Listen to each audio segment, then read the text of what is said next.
இயேசுவின் நாமத்தில் உங்களுக்கு என் அன்பின் வாழ்த்துக்கள். நல்லா இருக்கிறீங்களா? நான் இன்னும் அந்த சிட்டில தான் இருக்கிறேன். அதாவது லாஸ் வேகஸ் என்கிற அந்த சிட்டி, அந்த பட்டணம். இந்த பட்டணத்துக்காக ஜெபிக்கிறீங்களா? கட்டாயம் ஜெபிக்கணும். இது நெவேடா என்கிற ஒரு மாநிலத்தில் இருக்குது. அமெரிக்காவில் 50 மாநிலம் இருக்குது இல்ல, இது கலிபோர்னியா மாநிலத்துக்கு பக்கத்தில் இருக்கிறது. நெவேடா என்கிற ஒரு மாநிலம். இந்த மாநிலத்துக்கு என்ன சிறப்பு தெரியுமா? அதாவது இந்த மாநிலத்துக்கு ஒரு பேர் வச்சிருக்கிறாங்க, ஸ்டேட் ஆஃப் சில்வர். அதாவது வெள்ளி நிறைய கிடைக்கக்கூடிய ஒரு இடமா இருந்திருக்கிறது. கலிபோர்னியா சிட்டி ஆஃப் கோல்டும்பாங்க, அதாவது ஸ்டேட் ஆஃப் கோல்டு, நிறைய தங்கம் கிடைக்கிற இடம். இங்க வெள்ளி கிடைக்கிற இடம். அதனால தான் இங்க நிறைய பேர் செட்டில் ஆகி இது ஒரு பெரிய மாநிலமாய் உருவாகி இருக்கிறது.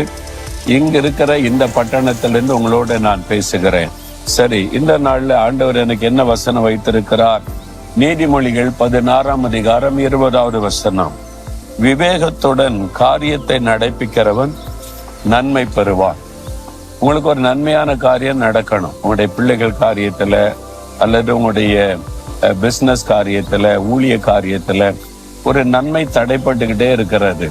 இந்த நன்மை மாத்திரம் நடக்க மாட்டேங்கன்னு சொந்து போயிருக்கிறீங்களா?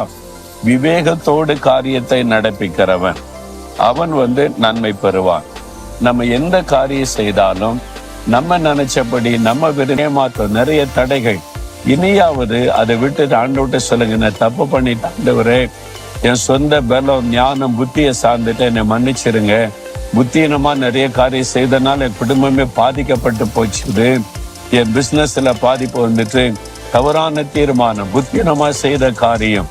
அப்ப உம்மிடத்துல ஆலோசனை கேட்காம, உம்முடைய ஞானத்தை பெற்றுக்கொள்ளாம நான் செய்த காரியத்தினால்தான் இவ்வளவு காட்டும்.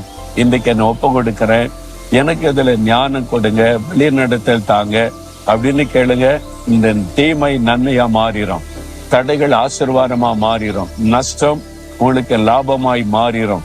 அற்புதத்தை நீங்க காண்பீங்க. ஆண்டவர்கிட்ட சொல்றீங்களா, இயேசுவே நான் தப்பு பண்ணிட்டேன், நான் விவேகத்தோட உம்முடைய ஆலோசனை கேட்டு நடக்காம என் விருப்பப்படி என் புத்தியை சார்ந்துட்டு என்னை மன்னிச்சிருங்க. இன்றைக்கு என்னை ஒப்பு கொடுக்கிறேன். இந்த காரியத்துல நான் என்ன செய்யணும், எப்படி செய்யணும், விவேகத்தை எனக்கு தாங்க, ஞானத்தை தாங்க, வழிநடத்தல தாங்கன்னு கேளுங்க.